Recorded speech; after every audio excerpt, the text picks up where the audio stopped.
Racing isn't easy, but experiencing it is. iRacing puts you in the driver's seat with the industry's leading sim racing game. Drive on laser scan replicas of the greatest racing circuits from around the world. Go head-to-head against other drivers chosen by skill-based matchmaking to ensure competitive racing at every level. Compete across all your favorite series. In officially licensed cars, engineered to deliver the most accurate driving experience possible.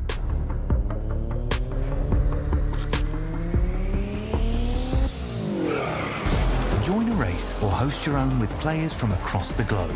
Race against the computer or in a league with friends. Feel the thrill behind the wheel. Visit iRacing.com.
Good evening, good morning, good afternoon, ladies and gentlemen, wherever it is you may be watching from, and welcome back into Infinity Broadcasting, and welcome into the Racecraft Simulations V8 Veterans for the Split 2 action of Season 26, Round 3 here this evening, as we go racing out at Watkins Glen Cup Circuit. Hamish Munro here with you alongside Brett Fisher as always. It's a big night of racing, Brett. Third round of the season. We're out of the Australian leg and in towards the US of A here tonight, as we head to one of the most famous sports car circuits in the world, as well as stock car racing road circuits too, especially in this layout and form and fashion for the Watkins Glen Cup Circuit. It's short, it's tough. We're going to be in for a fast-paced night of racing, only 150 Ks, 39 laps. What could you ask for when we head out to New York suburbia for Watkins Glen? Oh yeah, I'm pumped. I'm very pumped at the moment. I'm pumped as well, and it's a big part of this season at the moment, as we're now into the end of the first third pretty much of the season. Round 3, as I said, 39 laps, 150 Ks here tonight at the Cup Circuit. It's going to offer us up a heap of challenges all throughout the evening. Next time out, we're out for the Balin Foundation round 4 at Catalunya, 200 Ks, 43 laps, where drivers will be showing off their special liveries for that one, I'm sure, over in Spain. And then the halfway point of the season, we'll end it all out at Canadian Tire Motorsport Park for 250 Ks, 64 laps out there. It's a fun time ahead for us. I'm sure you're all feeling the same as myself and Brett, of course. I mean, Vets is within our blood at this point. We love it. It's great to have you all watching alongside us as well in the chat with us here tonight. Current point standings at the moment, Phil Manuel leads the way on 361 points. His teammate Joel Oosterval sits P2 on 343, and the silent assassin Gary Buckland has snuck his way up into P3 on 335 points. Then it is the Fisher brothers, Damon just beating Brett at the moment by 8 points, 325, and then 317 for Brett, who is currently leading the battle of the Bretts. Place your bets. It's time for the battle of the Bretts. All three of them. That was great that timing. too early? No, that was great timing, actually, I Brett. got it You right. timed that pretty well. So Brett Fisher currently winning the battle of the Bretts. All three of them are within the top 10 at this stage. Brett Taylor, 310 points. Brett Horsell, 309. Then we've got Chris Blanchard, Scott Weston, and Craig Friend currently making up the top 10. The big change coming into tonight, Scotty Van Loon has been demoted down to split 3 from split 2, so he'll not score any more points than what he currently has. He's finding it difficult at the moment, apparently, to get up to speed in the Gen 3 car, so maybe a season or two in split 3 will get him back up to pace and back up and running up towards split 2 action going forward. Now, obviously, some drivers missed last week, including Steve Grumley, Shane Randall, who were up the order early in the championship standings out at Adelaide. So they'll be hoping for a good result here tonight to make up for missing out on the bend last time out. So we look forward to seeing how those guys go across the piece as well. Let's have a quick gander at our track map here, Brett. And it's a great little circuit. I am a preferer of the boot layout. I do prefer the full circuit, but the Cup Circuit does have its own place in my heart for what can be great racing. Hasn't it stirred up the chat though? Like, some people are all for it, some people are a bit, I thought I was a bit funny when I first ran it around, but I'll tell you what, I got into it and I enjoyed it. It was fast, it was furious. There was a bit of, turn 1 and turn 5, 6, whatever it is, those extra lengths, and away we go. But yeah, no, it was good.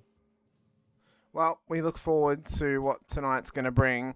The circuit was opened back in 1956, originally a street circuit, then turned into a permanent race course. This layout has been used since 1992. It's all going to start on the main straight and up towards the 90 at turn 1, where you can take significant track advantage by running it fully out wide, nearly up to the wall, to get as much speed through that corner as possible. Then it's up through the S's at 2, 3, and 4. We often see drivers getting overlapped through here and causing a lot of dramas as well. Then it's onto the back straight, where we had the notable moments of many safety cars getting hit through here. Andrew Hoffman knows just what that feels like coming up through turn 4, and so do quite a few other drivers as well. Up towards then the now known inner loop, formerly known as the bus stop chicane as well. This is our biggest opportunity for a safety car tonight, is through the bus stop chicane.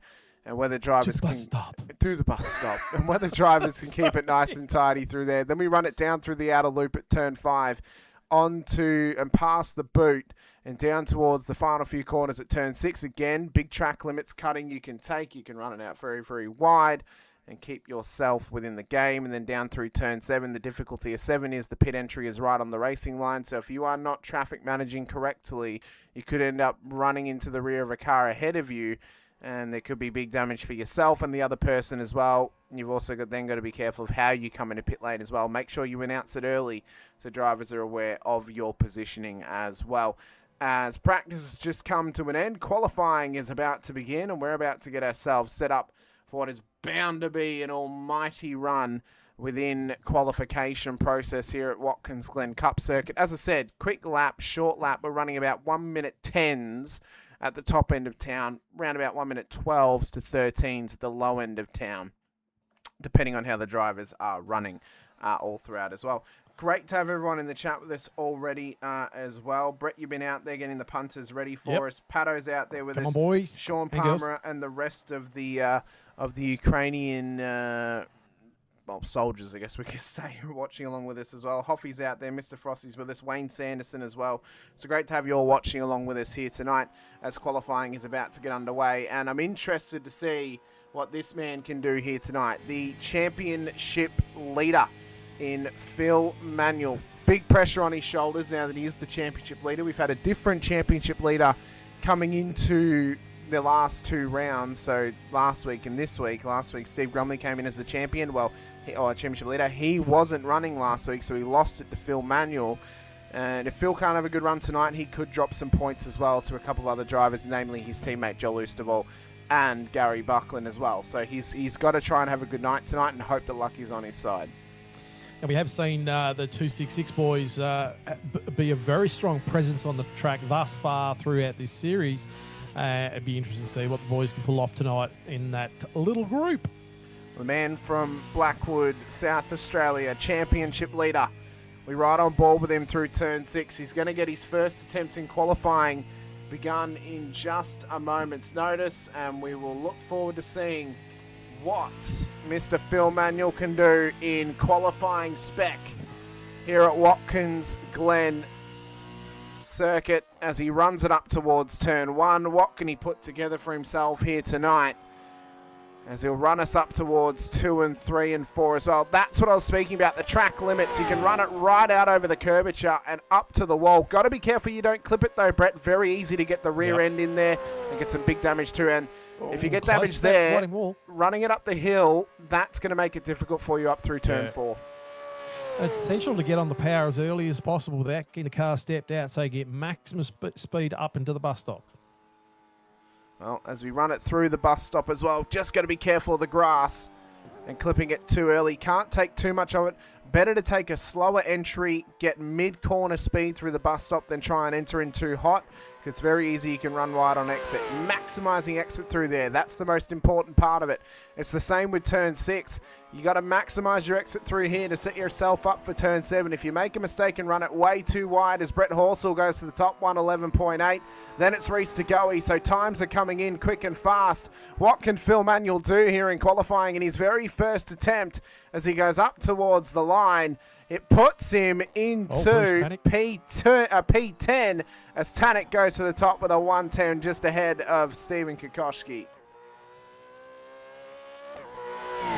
So a couple of drivers pulling the tactic, Brett, of using the second lap as a second warm-up lap, towing back to pit lane, resetting, getting the car reset. Phil's going to do that now. I think he may have clipped the wall, so he's going to have to reset for this next attempt here. Kokoschki's out there again.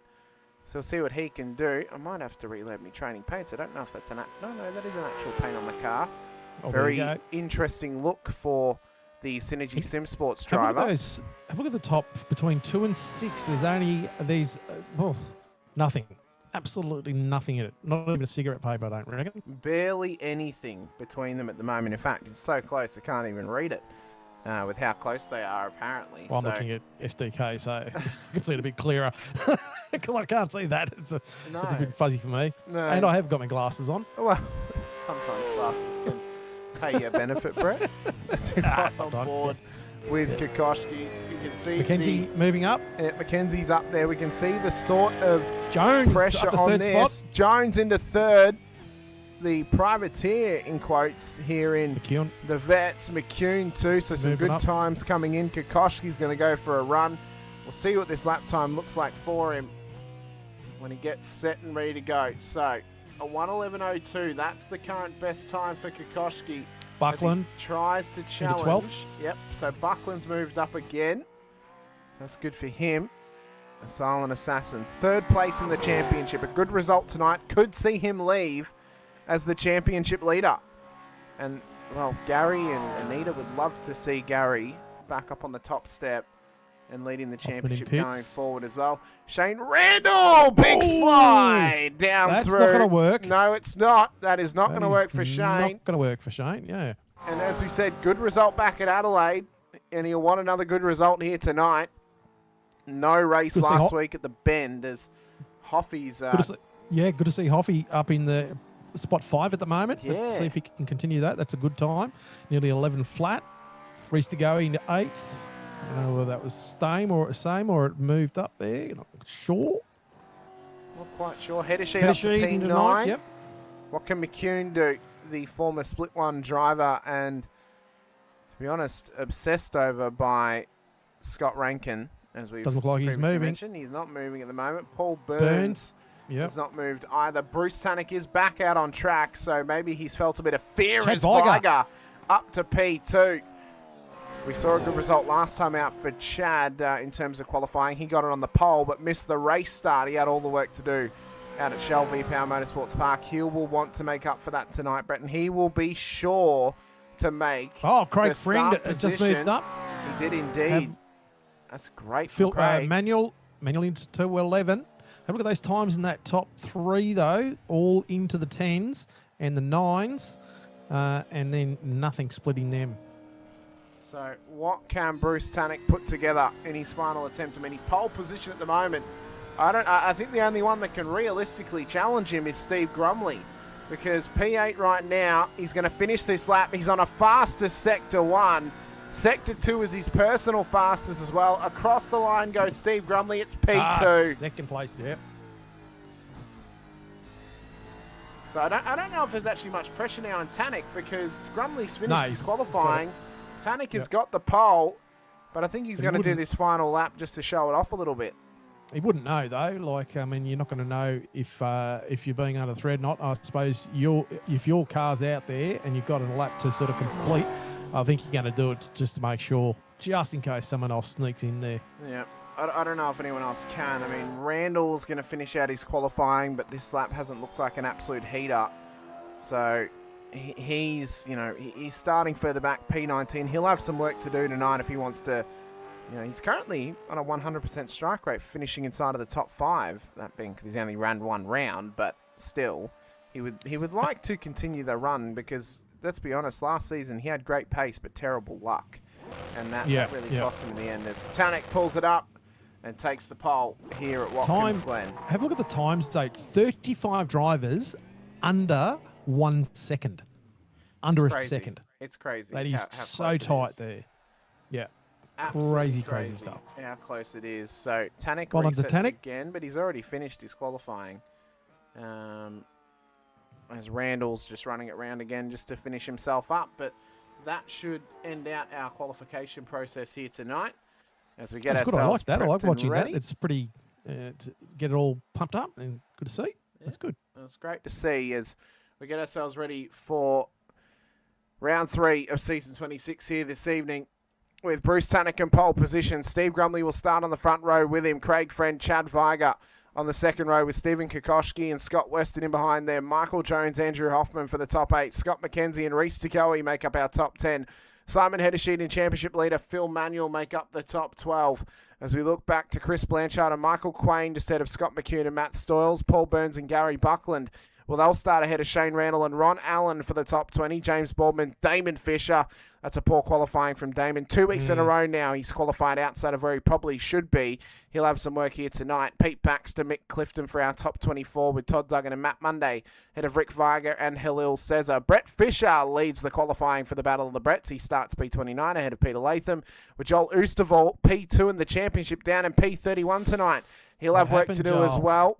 Mario Reale will start ahead of Brett Horser, with Andrew Galley ahead of Ben Brook and Brett Taylor for our top 36, with Derek Lovegrove and Alex Kiddis at the back end of the field. Our race with Matty Parker as well. Our race controllers tonight, Brett O'Brien leads to Todd Martin, and Lucas Burt will be driving the safety car. Bruce Galloway joined the wrong session at the start of the night on Thursday, but Tannock claims another pole for himself.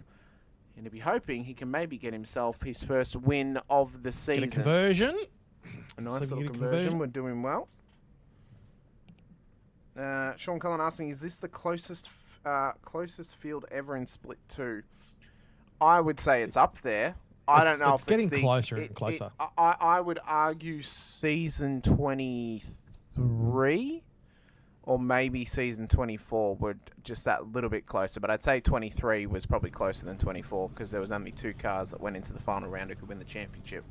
Where season 23, we had 5 cars who could win it, and they were within striking distance. So it seems like the intensity though is starting to rise too. I agree. Like the times are so close, and the thing is too, if you watch some of those drivers in practice throughout the week and everything like that, a lot of those drivers had sub 11 times, and a lot of 11 flats, and weren't quite able to do it in the qualifying. I mean, that is part of the game, but I mean, it's so close, so close. We're going to be in for a good race tonight, I think. I think we will be as well, as we're just waiting on Ron Allen, Alex Kiddis, and Matt Parker to get ready to be gridded up here this evening as well. Ron has just joined the grid.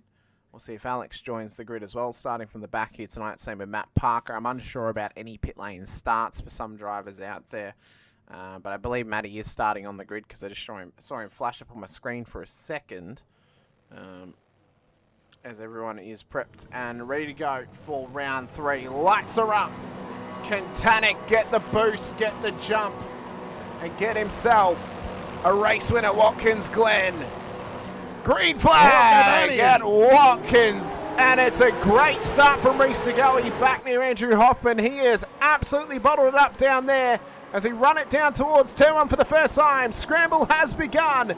Drivers are going to be careful on the rejoin onto the track because the onus is on the racing circuit at the white line on the edge of the surface as you run it up through 2 and 3 and in towards turn 4. We've got to keep an eye, Brett, on the bus stop because that's where early dramas could happen.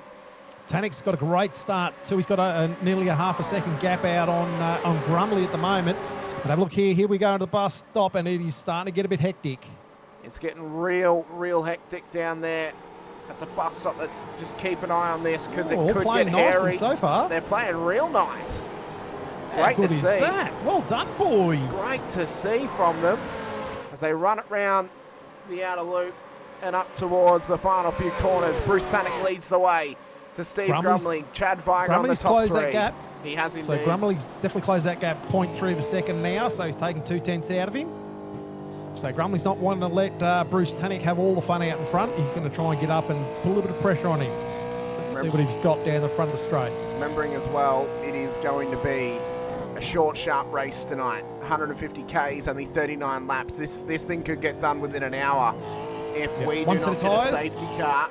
1 set of tyres, so it's adjusted tonight. 2 compulsory pit stops across the night, though. So Damon Fisher and Cesar dropping back like a stone. And I reckon they've made contact down at turn 1. Do you think? They've made some contact. Or maybe Hillel just pulled up, made sure he was okay. He might have lost it on his own. We don't know. You're right, mate. What's going on? You're right. Okay? Come on, and get back in there. I'm sure. Yeah. We'll see it back. Anyway. We'll see it back in the highlights post-race, of course. Nice. So Bruce Tanik now backing out to about 0.4. So Grumley hasn't been able to close in that. But have a look at Chad Viger. Chad Viger. He's only within half a second as well. So he hasn't dropped back. He's maintained that little gap there. But have a look at that tree. Every single car in the top 35 under a second. In front and behind of another car. So that is unbelievable. That's fantastic. Absolutely unbelievable as you run down Frenton going fastest lap of the race so far. Yep. 10.993. There are some pit stoppers right now, Blanchard, including yourself, Blanchard, Fisher, Oosterval, Duggan, Latham, Galley, all in pit lane. So with the adjusted tyre limitations of tonight, only 1 tyre set available to them, needing 67 litres pretty much on average across the field to get home across 2 compulsory pit stops. So there's a bit of a balancing act now on how you want to pit. Do you take a big tank early and then you take a shorter tank later, or do you take a short tank early, split the race in half, get your tyres at the midway point and take the bulk of your fuel at the halfway point as well? It's a real balancing act, really difficult for the strategists out there, myself included, of figuring out, is it the right move, is it the wrong move? Well, we're going to go for it anyway and just hope for the best. So we'll see how this plays out. Just before the bus stop, the 3 top drivers there, probably more than that, but the 3 guys out in front really closed the gap. And as they come out of the bus stop, they sort of spread out a bit. But there's only 0.3 or 0.4 seconds between the top 5 cars. So they are hauling, you know what? They're hauling something special, I tell you what. Yeah. And they're hauling quite Randall in pit. significantly. So Randall in, Clifton in as well. So some early stops here for guys a bit further back. I don't mind this thought process from Randall here. He's in the mid-pack of the field. He's got you good probably pace. told him. I did not. He actually made this choice for himself. Oh, really? Okay, there he you made go. this decision for himself.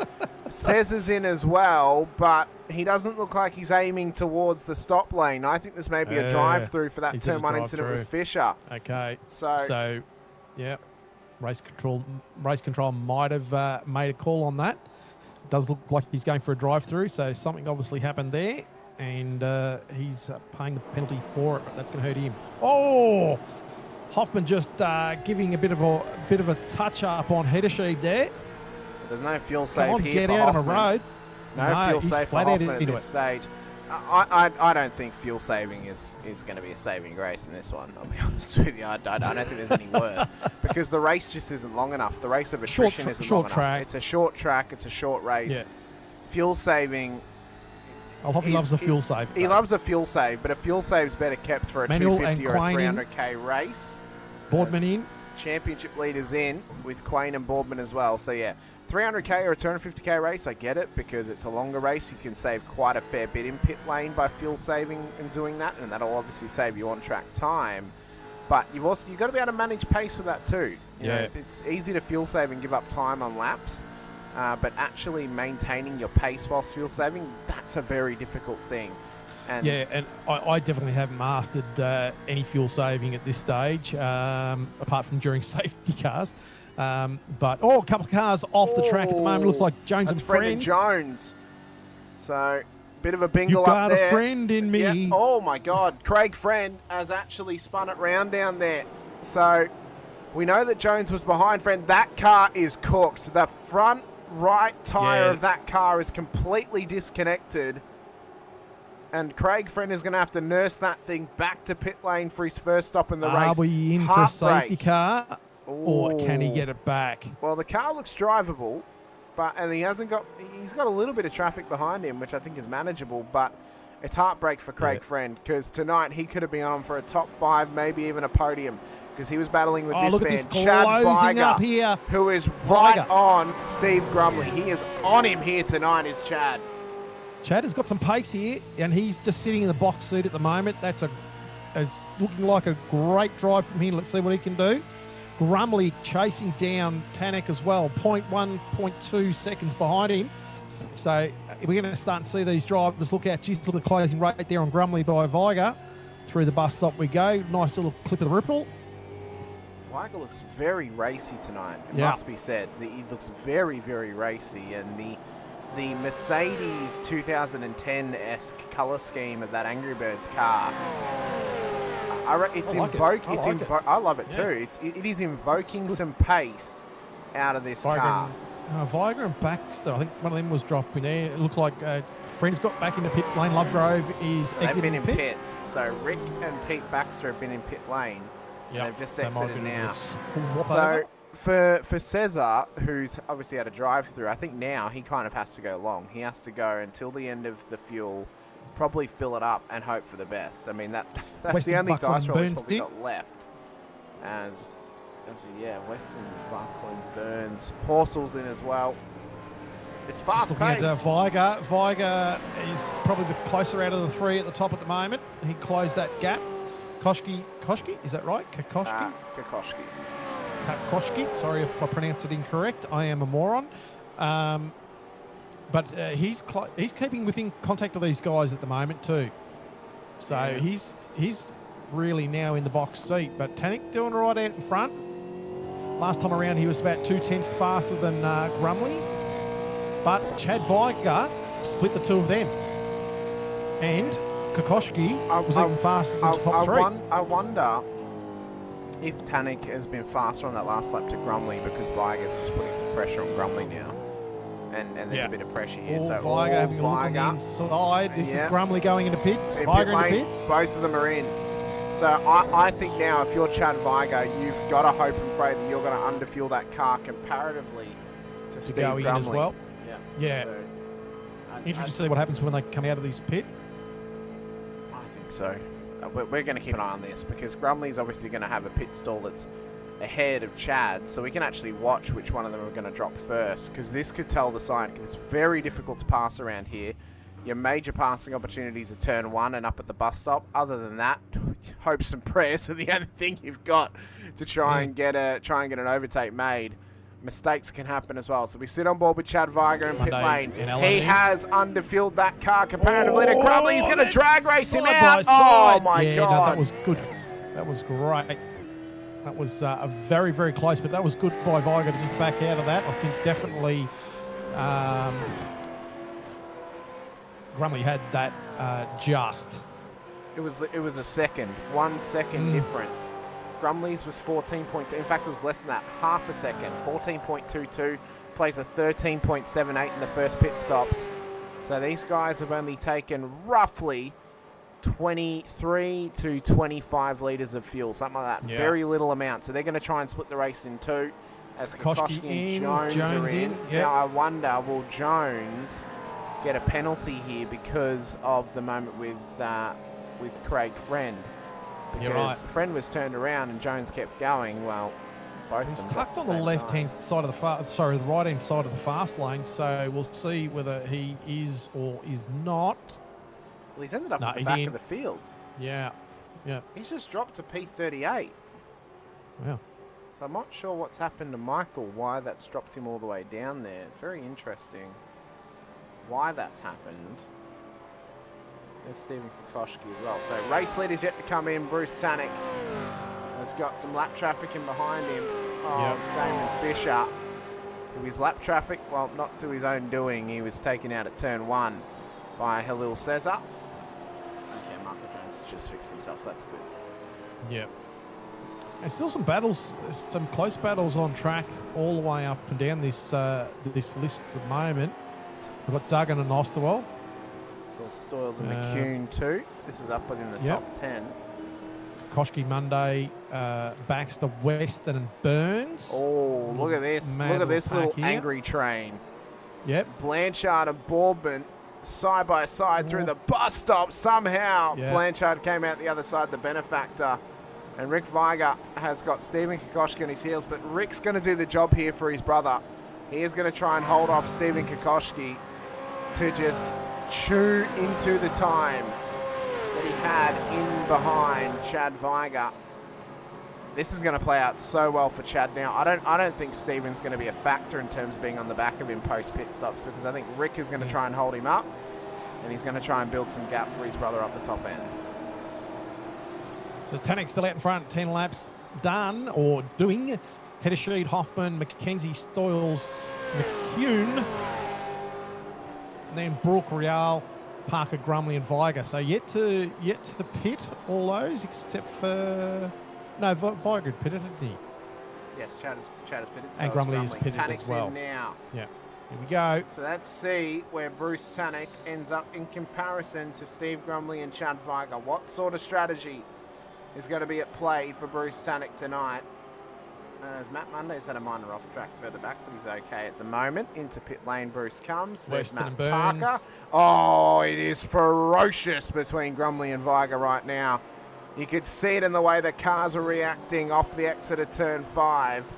This is intense stuff. Pressure is up. Pressure is at a maximum for Steve Grumley with Chad Weiger on his heels right now. Chad still in pits. 10 seconds, 11 seconds, 12 seconds. Yeah. He's taking a longer stop 15, compared to these guys. 16. 17. And now he's out. 17 seconds, 0.35. But he's dropped below them.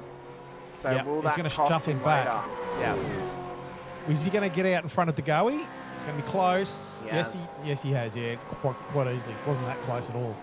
I was, not right. Oh, Simon Heddersheed's just having some blinking issues here at the top end, but he's still running at this stage. Hoffman looks like he wants to come into pit lane. He does want to come into pit lane. So does McKenzie. So we called that pretty well. So Heddersheed will continue on. Matt Stoyles continues on. McCune follows them in. What about Ben Brook? Yep. He's going to keep going too. Mario Reale, he will keep going. He will not follow his teammate into pit road. Matt Parker, we still need him to come through pit lane 2. So Steve Grumley is the effective race leader at the moment in terms of on our timing boards. But something a play could happen that could really shift that if someone takes a really, really short stop early here. Well, they'll lead the race for a moment, but eventually they'll have to give it up to Mr. Grumley. But what a high-pressure situation. Not only tonight is, Brett, because short, sharp, little sprint race action. Next week, Catalunya, 200 Ks, the old disgusting Grand Prix circuit. Give us the historic. Give us the historic next time, officials, please. And it's you know what, Brett? It's one set of corners that ruin it for me. It is the last chicane at the Grand Prix circuit, the old Grand Prix circuit, that I don't like. And the fact that it's labelled the GP circuit still, it's not the GP circuit anymore. MotoGP and Formula One run the historic circuit as the Grand Prix circuit now. So let's pick that up, please, iRacing, if you will. So back from Hoffman, have a look at that gaggle of cars. So that is still very close racing between, Kokoschki back through 2. So Kokoshi's in 16th. Back to Clifton really in 26th. He's now got away massive gaggle of from cars. Rick Feiger. He's Look managed at to the get away madness from behind. Rick. Oh my God. It's on. It's on for young and old with all of them. So Kokoschki's out of pressure at the moment. He's got enough gap there. It's just beyond half a second. I'll tell you what, everyone else behind there, they are all looking and hunting. Baxter within 0.12 seconds of Mackenzie. So he's pretty close. This whole pack it's looking feisty right now. Yeah. Pete Baxter, who is Got racing a little today. bit of a desperate feel. Yeah, Sorry. yeah, a little bit. Pete Baxter is racing today with his brother Rob in the Daytona 24 Hours, so we wish them the best of luck in their attempt. I gave up on doing 24 hours a few years ago, Brett. You know why? Too long? Oh, no, not that. The car would either get binned in the middle of the night after weeks of practice, or the last attempt I was going to make, I didn't even get to drive because a lot of drama happened in the car. So, after that, I just said, nah, I'm not doing it anymore. Give me the Raw, give me the 6 hour of the Glen. If I decide to do the 1,000 or the 12 hour, I'll do it, but no more 24s. I'm not willing to commit when the car... It's a pretty big commitment. Yeah. Well, it's when I've had one completion of a 24 hour, and that was a Daytona. I've had one completion out of my 3 attempts. Yeah, it's 33% strike rate. I'd rather keep it at 0 by not even racing. So we're still waiting on some drivers to come through pit road. Simon Hennessy, Matt Stoyles, Ben Book, Murray Rielli, Halil says that they still need a pit this evening. But just keep an eye on Chad there. He has stuck within 0.3 of a second, plus and minus a little bit, for the last 2 or 3 laps. He's on his ginger big time. He's looking for an opportunity anywhere he can. We'll see how they all go out of it. Viger is right on him. He is right on Grumley right now. He's been on him for the last few laps. I've been keeping a very close eye on that. Now, did Hoffman just get past Kokoschki and then back again? So they're having a great old battle. So that gap's closed up because he was out to nearly 3/4 of a second. So that is definitely closed up. Oh, McCune nearly got into Hoffy there. And these guys battling. Oh, that's a big wiggle. Oh, massive wiggle. It's almost as big as the big red car. Toot, toot, chugga, chugga, up the hill we go. Give me some fruit salad. Yummy, yummy. Oh, mashed banana. But this pack is huge. This is so close. Oh, so Chad close. Still and 0.2 of a second. These guys battling is helping the Ron cars Allen ahead of them who've taken a shorter fill to gain track position. So the likes of James Baldwin, Gary Buckland, Shane Randall, who's up 9 Yeah. into P10 run out. This is helping these guys because they're able to run away at good speed with no battling. Parker Well, in. you know, obviously Shane's behind his teammate. They're not going to battle as Parker's in pit road. But it's helping those Finishing guys pits. because Yeah. they're not going to get caught up now in and amongst this lollygagging of battles. And these guys are going to slow each other up. Now, depending on how long their stint is, that's where this is really going to affect them, as Hoffman is trying to stick here with Kokoschki. And down towards turn 1 rerun. 0.4, 0.3, 0.4. So he's definitely closed that gap up by about 2.2, 0.3. Sorry, I stuttered there for a second. So he's definitely on the hunt, but McCune close behind, 2.7 seconds behind Hoffy at the moment. I'm just listening out here if there is any fuel save. Well, it doesn't sound like it. Sounds like he's committed. If he was fuel saving, I would have listened out for a clutch in before the bus stop, but there was no clutch in. As Brooke and Reali are now in pit lane. So Grumley will retake the race lead as he comes past pit entry and past pit lane as well. There's been some sting taken out of Viger. He's just dropped back ever so slightly, 0.4. But that only might be just to maybe gain a bit of breath, take a bit of a relax, and then have another attack. What may happen now is Chad may decide, right, we're going to have to come in at the same lap if we go till it's empty. I'm either going to have to pit a lap prior and try and undercut him, or I'm going to have to hope he comes in the lap before me and I get clean track to push on. That's the hoping process for Chad Viger right now. Got a couple of more people out there in the chat with us too as of late. So I said that Sean Cullen was out there with us just before. We've also got Ryan Hatch watching over on the Infinity Broadcasting channel. Welcome in, Ryan. Thanks so much for watching along with us from over in the US. Phil Manuel's in the chat with us too. Just to announce, as I did listen, so thank you for calling out for us, Phil. Phil Manuel is out of this race with a power outage right now. So Phil Manuel is out. Michael Jones did not rejoin the circuit, by the way, when he came into pit lane. So through all of this chaos, we've lost the championship leader, and we've lost one of our top 5 qualifiers from the night. So, or top 7 qualifiers of the night. So McCune McCune right up on Hoffman. He's on his tail still, but I don't know if he's willing to go for it just yet. And Duggan on the back of myself there as well, with Osterwell chasing fairly close behind as well. Monday in pits. We've also got Scott Gamble, Damon Fisher, and Jimmy out there, Mr. Caparonis in the chat with us too. So thank you all so much for watching along with us as Monday's into pit lane. Chad Viger closing that gap up again. He's all over him. He's all over him like he a was bad down smell. He was down to about 0.1 for a couple of seconds back, but that's probably just those slightly different lines through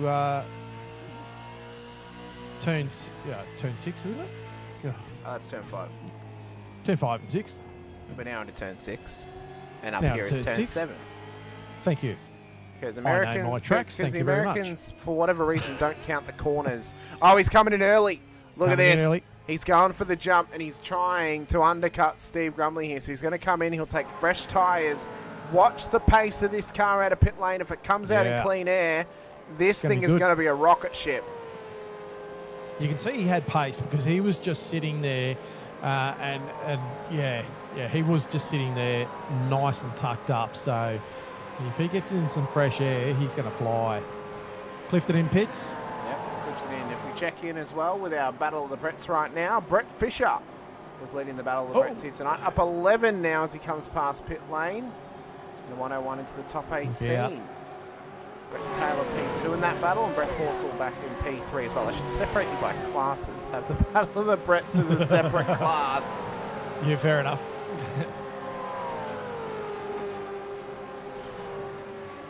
I'll tell you what, Todd Duggan was chasing me big time all the way through this part of the stint. Great little battle as well.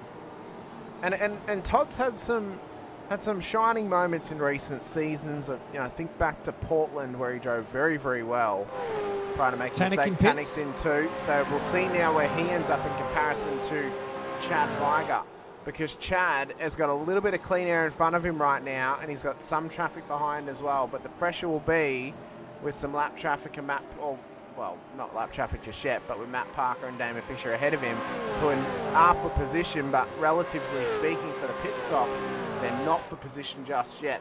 We wait to see when Tanik gets into the pit box. He's in the box now.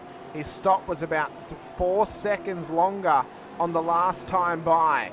So we need to watch this now to be 4 seconds shorter and where he'll be in comparison to Chad, because Chad's on warm, fresh tyres and he's just done a full lap on them. So he's up to pace. Tanik has dropped. He's coming out now. Only 16.5 seconds. He's on the outshoot. There's Chad. Yeah, right. Oh, this is going to be close. Tanik's got him.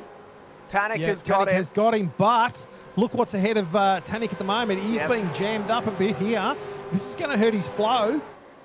Now, if he gets caught up in these guys, Chad's going to just get absolutely on the back of that car. Well, Grumley's answered. He's in.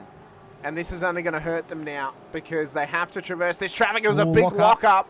I think that was from Viger, who wanted to move on Taylor, but he couldn't quite get there. This is going to hurt Tanik and Viger now, because this traffic is the worst possible thing that could have happened for them. It's going to slow them up, and it's going to take them out of it.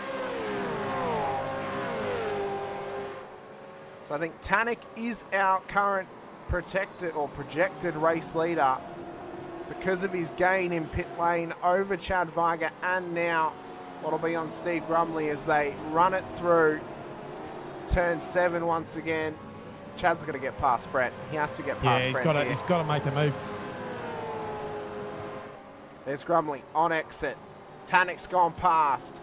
Does Chad get past too? Well, he's going to be at pace here. This is going to be close. Here we go. The traffic. I reckon Grumley's got it. I reckon Grumley's going to have it. He has. Traffic ruined it for him. Yeah. But that's the difficult game. The traffic management. That is the difficult game of pitting early and trying to go for an undercut. The only way you can make it work is if you get clean air, especially at a track where there's no passing opportunities. Yeah, and the track is so small and flowy, you know, it's hard. Ellie Gardner chiming in as well over on the Infinity Broadcasting Channel 2. Track limits at Watkins look wild on the Cup Circuit. They're wild, Ellie. Tanik. Oh, Bruce Tanik trying to go for it on Parker here.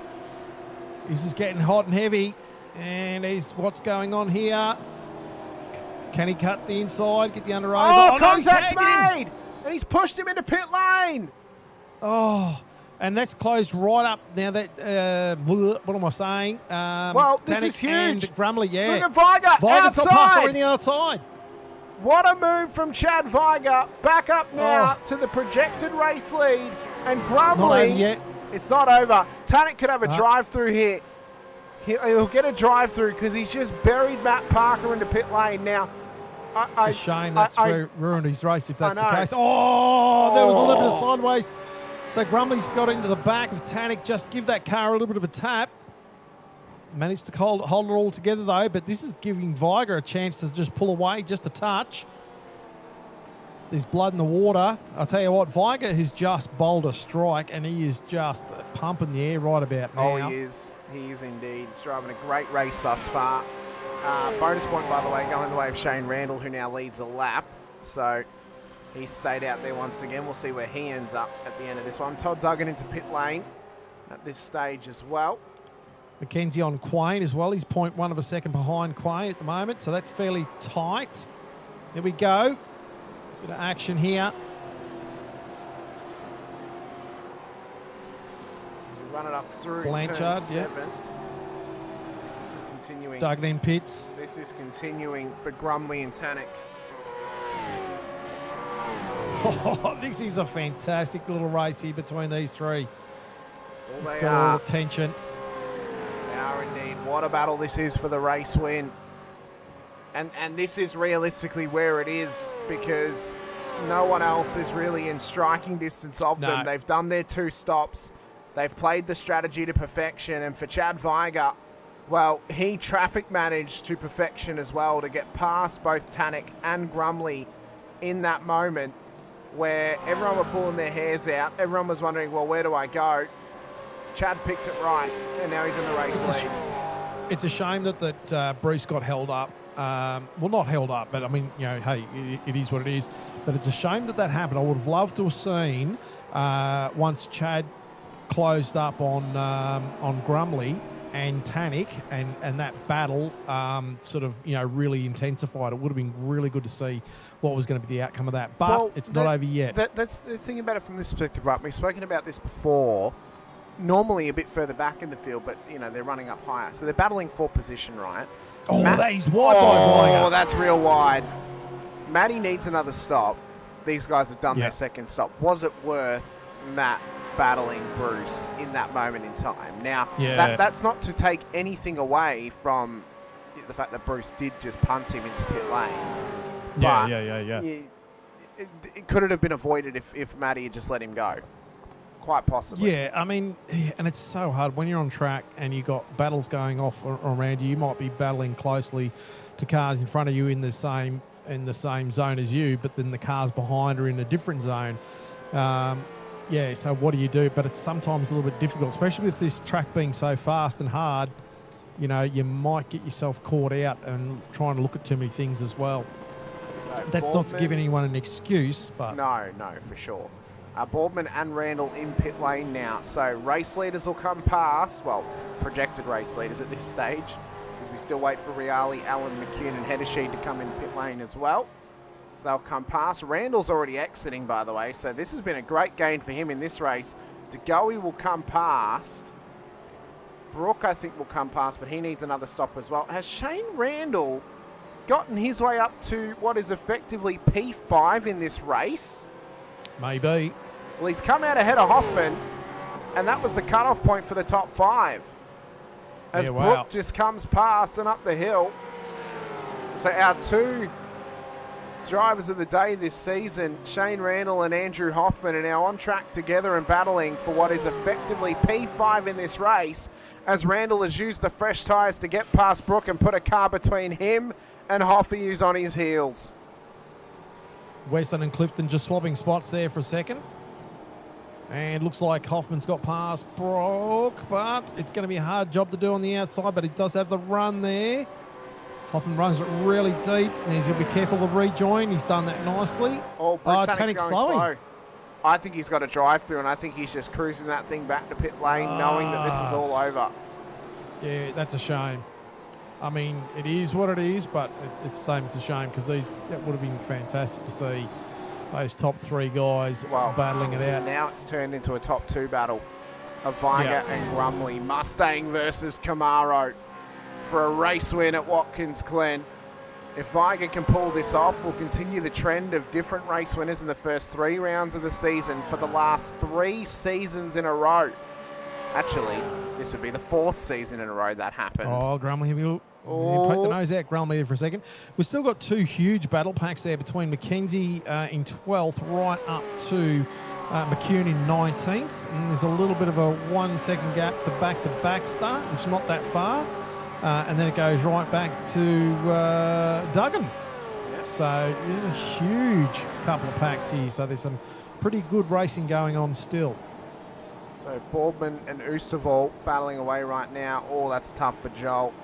Was P2 in the championship coming into tonight, and it seems it'll be a night to forget for 266, with Phil unfortunately dropping out due to a power outage, and Joel, well, he's up 8 spots, so that's pretty good, but not the night he would have wanted. Another top 10 would have been his hope. You know, another top 10 would have been the hope, but definitely struggling out there.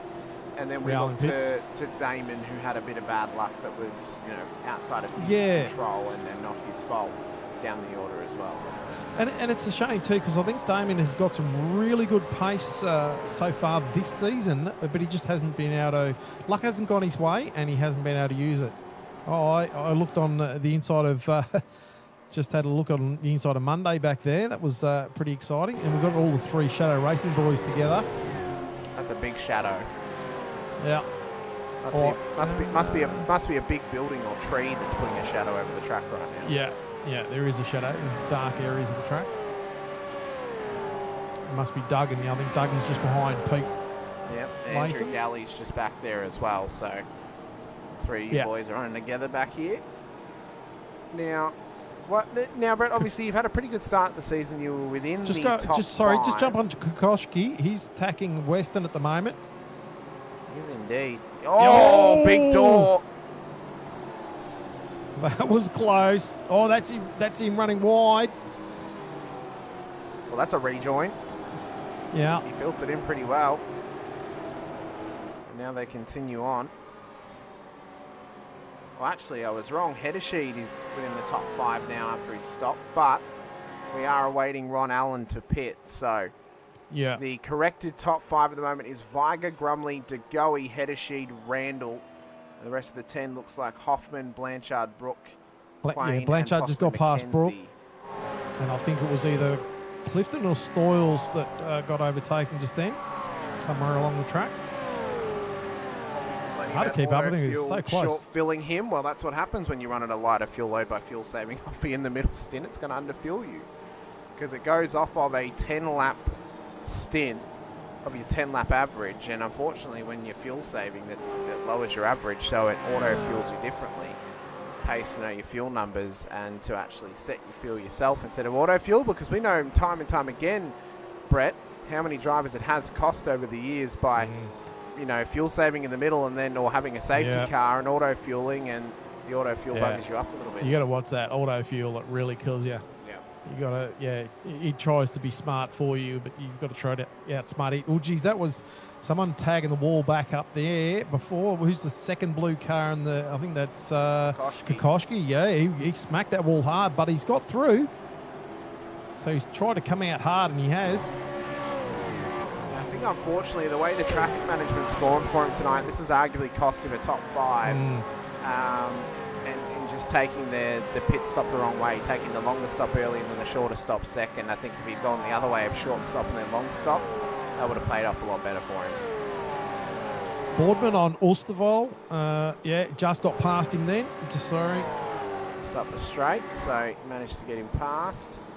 And up to P22. So there's a few cars ahead ready to come in, including Ron Allen, who's just come into pit road now. We're lap 29 to 39. 11 laps to go. Chad Viger, Steve Grumley will take back over the top 2 spots. 10 laps to go. Continues. Lap 30 Battle of 39. What a battle this is, and what Grumley would be hoping for right now is for DeGoey to catch up to him, but he's got his own battle to deal with in Simon Heddersheed.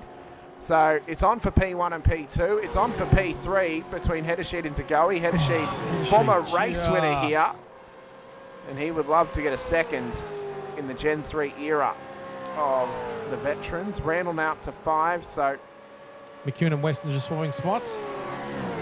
McKenzie is battling hard here with Michael Quain as well as they run up at the back end of the top 10. So with Brook still needing to pit inside the 10, the corrected top 10 at the moment is Viger, Grumley, DeGoey, Heddersheed, Randall, Hoffman, Blanchard, Quain, McKenzie, and Gary Buckland, where if he finishes inside the top 10 tonight, he will head into Catalonia next week with the orange number next to his name and being the championship leader at the 4th round of the season. So we'll leave tonight if he finishes inside of the top 10 with a 3rd different championship, or 4th different, that's right, 3rd different championship leader at the end of a round, as Todd Duggan has gone off into the tyre barrier up at the bus stop. That is not a good spot, and there's a lot of damage on the front of that car. That car is pretty well cooked as Brook is now into pit lane. So we suspected him to come in, and he's in now.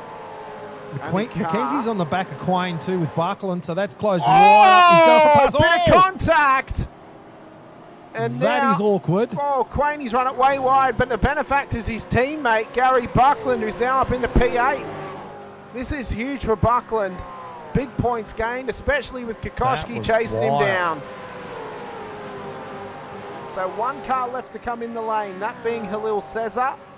Once we've done that, everyone will be seated in their correct positions as Kokoschki. It's on. Up the inside. What a send at the bus stop. Great move from Kokoschki.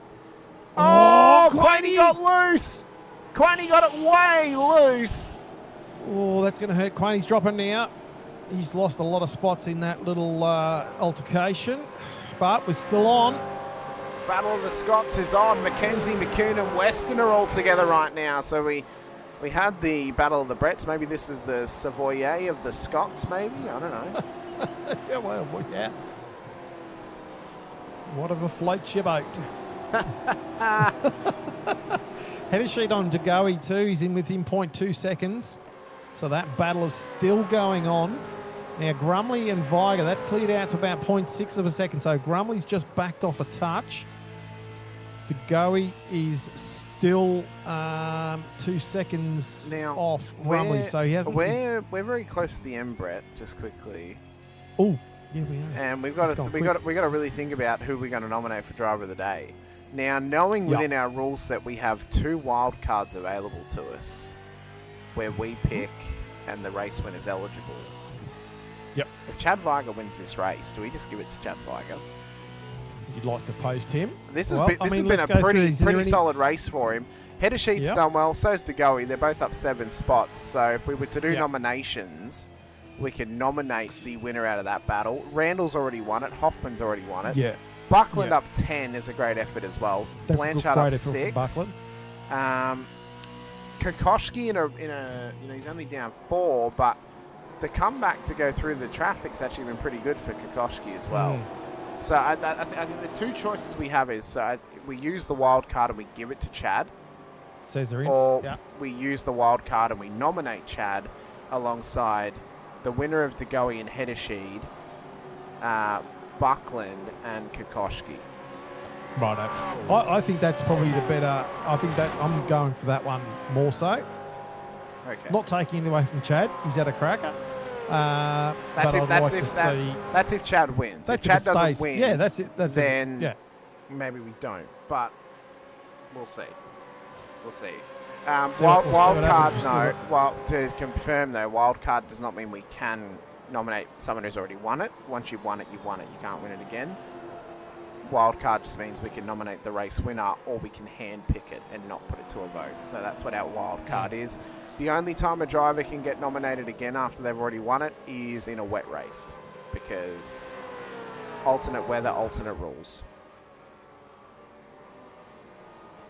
But we have got a wild 6 laps to go. Viger and Grumley tightly contested. Degoe and Hedesheed tightly contested as well. McCune, Mackenzie and Weston. The Battle of the Scots is tightly contested for P10 in this race.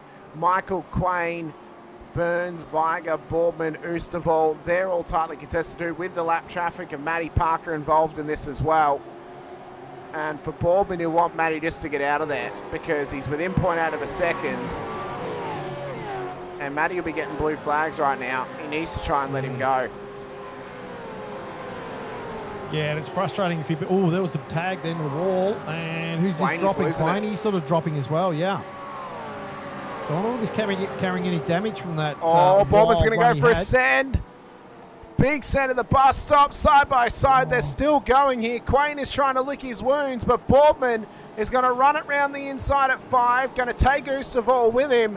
2 for 1 special, thanks to the bus stop and thanks to the wall clip of Michael Quain. Yeah, Quainy's not going to like that bus stop at all. It's still on. Oosterval wants a 2 for 1. He wants Boardman as well. He had a hurt exit. Oosterval's got him in the end. But he's run it wide, so Boardman's going to come back. Hedesheed might be having a lunge on Degoe. He's down 0.1, 0.2. No, he might be dropping back now, but he was really... start again. He was in 0.1 of a second off the back of Degoe there for a short period of time. So he must have had a bit of a lunge at him. Well, last few laps, Randall's not been managing to hit Hedesheed's times, but the other way, Degoe has been faster 4 of the last 5 laps. It's only this previous lap that Hedesheed was faster than him. Not much in it, though. I mean, you have a look at that. That's a pretty tight time. They're still battling for it. Horsell and Cesar swapping places there for a second. Tell you what, that battle pack of Osterwell, Quain, Monday and myself now, he's got closer as well. So that's closed right up there. It's heating up. This is all being led by Boardman, who's gotten back past Joel Oosterwald. This is all on here for P18 here tonight. 3 laps to go? 3 or 4? 3? 4. 4. Because you have to be inclusive of the current lap. Yeah, I don't know. Technicalities. You know how I am with them. But, I mean, yeah, look, the pressure cooker's been turned on and she's been turned up because I can see a lot of action on this track. So we've still got a few, 4 really good laps to go. Let's going to see what happened. I mean, Grumley is just on the back of Viger, really pushing. He knows at this point his laps are going to start and run out. He doesn't want to sort of overcook it, but I'll tell you what, he's going to have a crack, I reckon. 0.1, 0.2 seconds, closed up a bit there. See if he's got any pace on the exit here. Viger seems to have that thing absolutely on its best behaviour, and Grumley can't do anything with that. And this is the difficulty that now arises at Watkins Glen, specifically the Cup Circuit. There's so little passing opportunities. You mix that with the Gen 3 car, which hates dirty air. Buckland and Kokoschki. Oh, it's on. Down at turn 1. Kokoschki's got it done under brakes and past Buckland. Gary will want to try and get it back. If he can get there, oh, he's alongside up the hill, side by side through turn 2. Are they going to stay side by side through 3? No, Kokoschki. Kokoschki's got it. Bigger cojones on that time by. And now Buckland pushes Boswell on. and Boardman swapping spots there, so that is heating up as well. Looks like Quaney's just a little bit out of shape there, and dropping too. Yep, Monday's got So past that's let him. Monday through. So it's all happening across the board. It is. DeGoey and Heddersheed barely separated as they come through turn 7. Chad Viger will start lap 38. 2 laps to go. And he's built up a nice lead here, 0.5 of a second. I think Grumley may have conceded the win at this point. But he'll try and manage the car home to P2. Yeah, I was going to say, maybe Grumley's just cooked the car a little bit and he's finding he's just slipping and sliding a little bit more than he'd like, and he might have to back it out. Unless he's just letting it cool off for half a lap and see if he can get back into that game, but we'll soon see. It's all happening, multiple battles across the piece. Brett, you're in it right now and behind Michael Quain. You got Pete behind you, playing your rear gunner. Yep. It was a fantastic battle for that second stage of that race too. It was really enjoyable. Battle of Scots is on here and it's heated up. Scott Weston wants it on Scott McCune. McKenzie, he could be the picker here on who's going to get past. Clifton closing on Stoyles. Can't get it on the outside. Clifton couldn't get there either. It's everywhere and anywhere at the moment. As DeGoey and Heddersheed are still on it, but 1 to go. White flag. 1 lap left at Watkins Glen in the 3rd round of season 26. Split 2 has turned it on for us thus far. I don't know if he has anything. If he can't get the run through 4, he won't get him at the bus stop. No. And if he can't get him at the bus stop, he'll have to maximise a little bit. He's got there. He's closed it up a little bit. He's trying. He is trying. So it's right there, but because he was out to 0.6, he's now down to 0.2. So something's going on here. He's trying. He's going to see whether he got anything down to 0.1. Having a little look. It's very, very hard. You need to get the car right up the inside of the car to do anything. But see if you can get anything through here. Closes right up. Oh, couldn't maximise exit because Chad Viger closed the door. Left him no room for it as they run around turn 5. Grumley's right there. But he's got to try and get the exit of 6 to get an opportunity at turn 7. If he can't do that, he won't get the win. Through turn 6 they come. Chad Viger looks to survive the onslaught of Steve Grumley. There's not much more he could do as it's around turn 7 they come, and Chad Viger will win it out at Watkins Glen after missing the race start at Shell v Power Motorsports Park last week in pole. He'll make up for it with a win tonight. DeGoey gets home P3, Heddersheed in P4, Randall home in an impressive P5 up 14. Hoffman P6, Blanchard in P7, Kokoschki, Buckland and McCune make up the top 10. He wins it in the Battle of the Scots. I'll tell you what, DeGoey was under pressure, closing those last few corners by header sheet as well. He closed right up as well. That was a fantastic by Chad to hold off Grumley as well, because you could see that attack in those last few corners. So he definitely planned that out with that last lap on the cards. That was huge. What a great race that was to watch. Well, getting into the chat right now. Your nomination opportunities: Chad Viger, Reese DeGoey, Gary Buckland, Stephen Kokoschke. Those are the only names we want to see in the vote, please. 1 vote per account. We've used 1 wild card now this season. And as we wait for our podium finishers to come and have a quick chat to us here tonight, well, what was ultimately chaos at the start, but soothed in the end. It was an all-time race 3 of the season. As the highlights for you now. And it all started on the main straight, of course, as it was Bruce Tannock who got us underway in pole position. A little bit of hairiness in terms of just slotting it through, but it was a very, very clean lap 1 as they ran it up the hill up towards the bus stop. And we were surprised, Brett. We thought, oh, surely lap 1, the bus stop's going to get something, maybe turn 1, maybe turn 2, 3, and 4 up the S's. But no, they proved us wrong. Nice and clean, and kept themselves tidy. Chad and Friend were really close there side by side as they come in the first few corners, but they managed to sort it out before it got too hairy. Well, as they run it through the bus stop, as we said, it was nice and clean, and there was no one out the other side that came away with any war wounds. Then there was this one here. We missed it, but we know the outcome.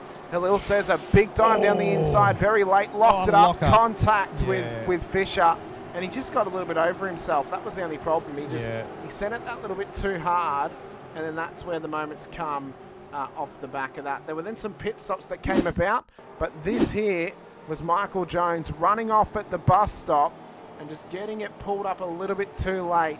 And that was why he ended up dropping down. And then 1 lap later with Craig Friend. And that's what got Michael the drive through, and that's what put Craig down the order. Yeah, that's big damage on that car. That was unfortunate. And then after that, well, it was a little bit of a bit of a green period. There were some minor off tracks here or there, as everyone just tried to settle into themselves and settle into their rhythm as well. As we just looked ahead, I'm having to scroll very, very far to our next incident of the race, by the way. It was actually very clean in the mid part of this one. He did well to get that car back to pit lane too. You know, yeah. We'll watch him for a second as he goes back to pit lane while I scroll down to find the next incident. Oh my God! This was huge though. This was a big one. This is what got Bruce Tannock a drive through. Contact with Matt Parker, put him into pit lane.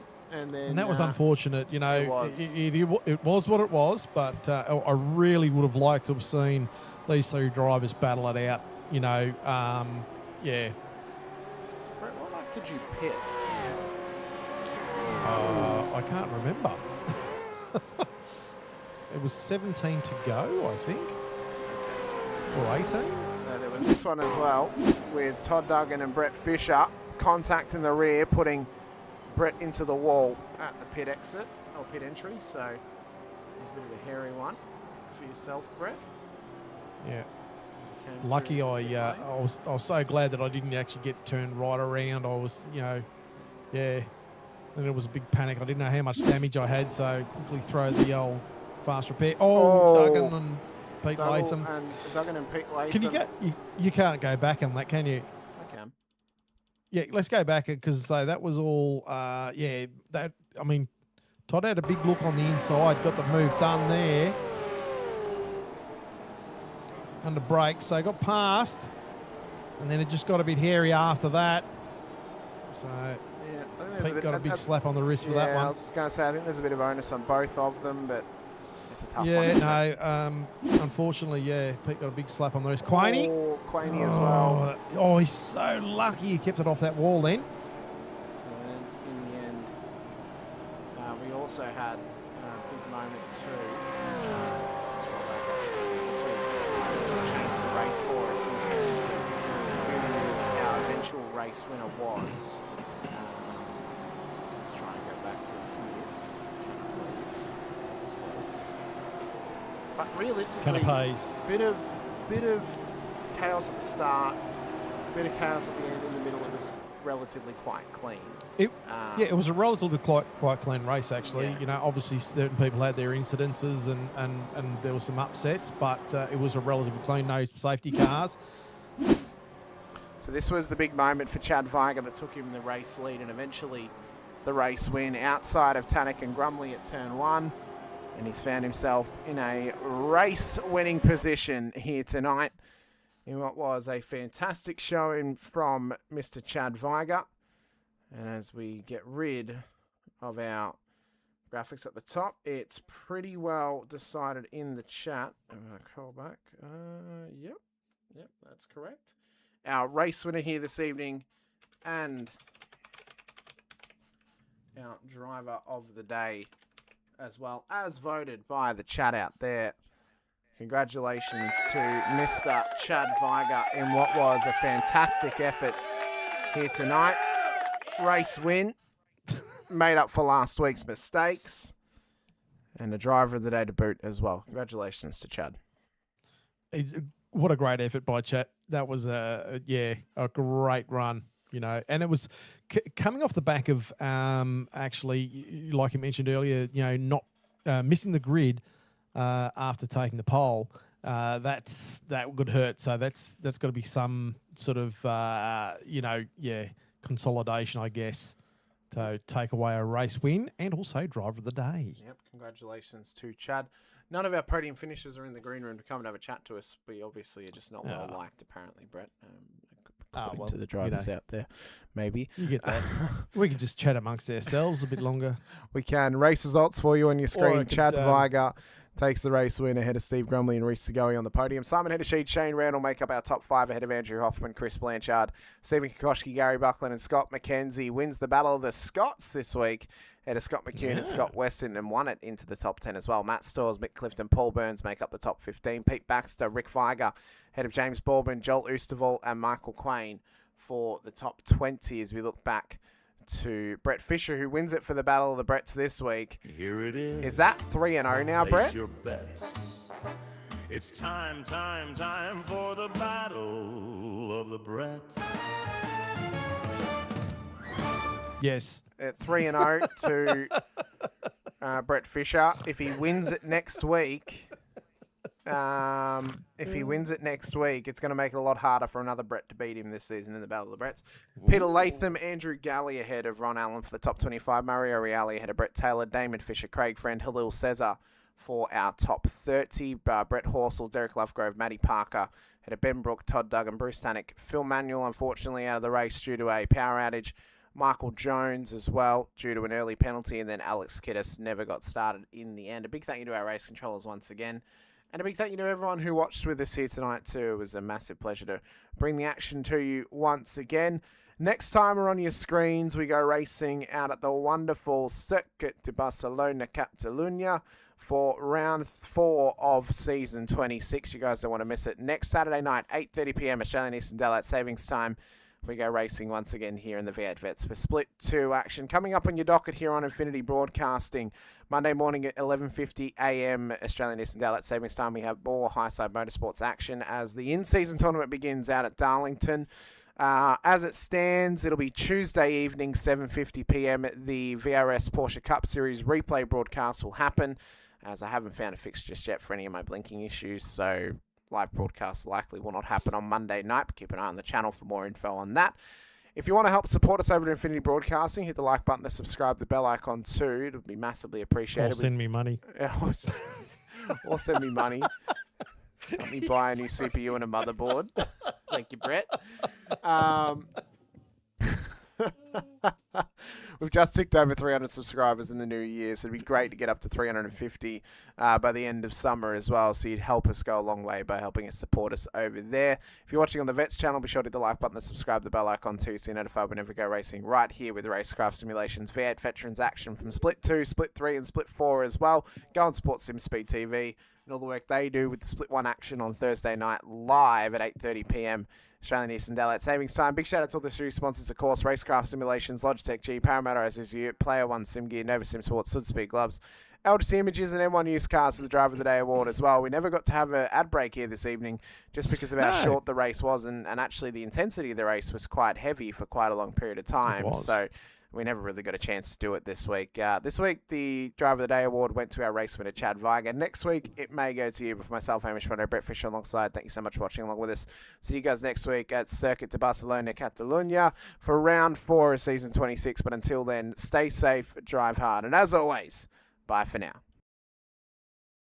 With lights screaming, tires bleeding, virtual cubes, the motor's breathing, engine thunder from down under, piston fire, turn asunder, put your name in lights. Oh, with the Vets tonight, it's a 1,000 decibel super curve fight, burn this track to the ground with V8 sound. You're so steel, but the racing's real. Pedal down every pass you feel. Step right up and place your bets. This is us, the V8 Vets. Put your name in lights. Put your name in lights with the Vets tonight. It's a 1,000 decibel super curve fight. Burn this track to the ground with V8 sound. Put your name in lights. Oh, with the Vets tonight. It's a 1,000 decibel super curve fight. Burn this track to the ground with V8 sound. Burn this track to the ground. Come on now, put your name in lights.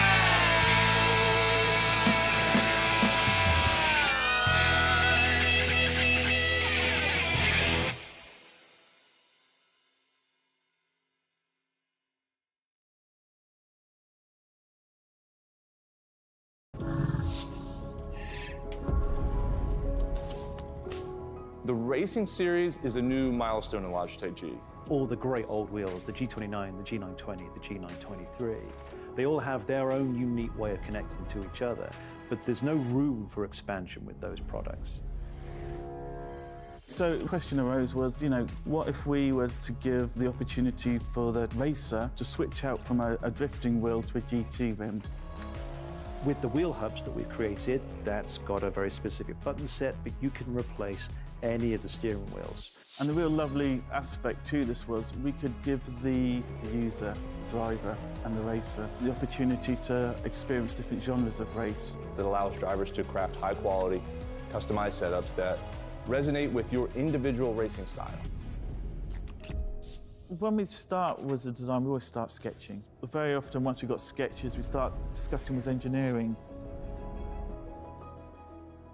We had 3 rounds of engineering testing or user testing where we invited in users from sim racing, and every single round of feedback we refine, the product based on what they tell us.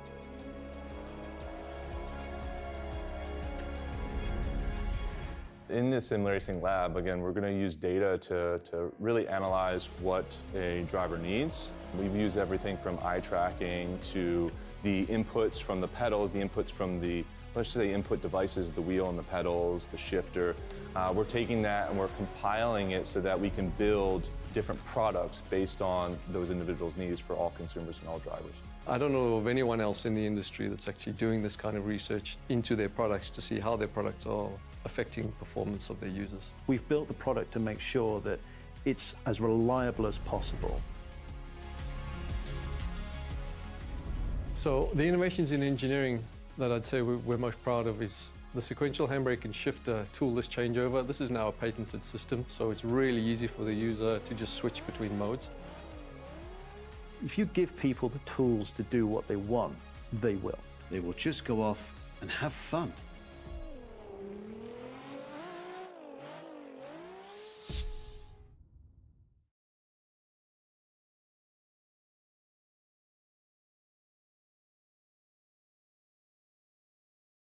Introducing the Rackraft PT1, custom-built full chassis racing simulator.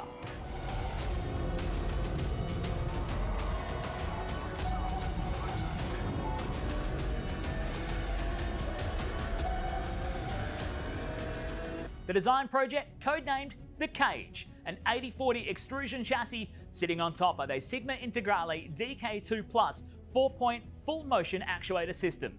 No compromises in the cockpit of the PT1 simulator. To maximize the experience, we start with the 49-inch ultra-wide monitor for the greatest field of view in a small footprint of the simulator, down to the SimuCube wheelbase that's tucked up and behind the monitors with SimCore extensions to get things out of the driving area.